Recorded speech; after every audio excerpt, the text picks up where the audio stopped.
So what does conservatism conserve? Conservatism does not simply conserve a certain way of life, although it can certainly do that.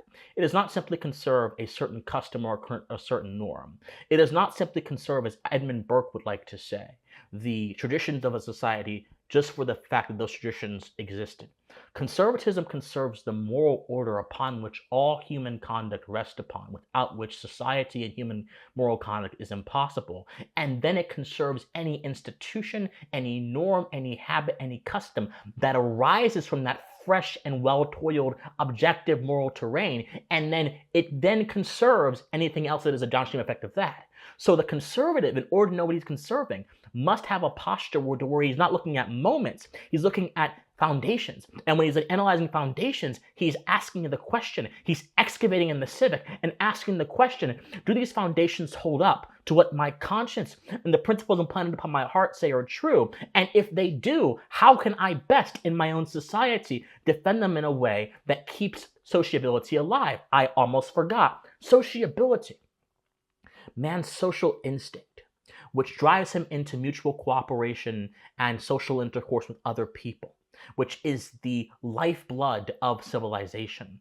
The conservative is uniquely concerned with this because it is from the soil of our sociability that our moral duties arise. I cannot be just or unjust to a ghost or to an abstraction. I can only be just or unjust to a person, but not just any person, but the people who I am connected with on a certain level. But not just them, but those, of course, who I understand are also familiar to me in terms of being my fellow countrymen. In other words, my duties are not universal in terms of my ability to perform them. They are universal in scope, but they are specific in application. The conservative understands that, and because of that, society becomes the apple of his eye, the jewel of his eye. But he does not sacrifice himself to society. Society is what sustains his ability to act in a rightful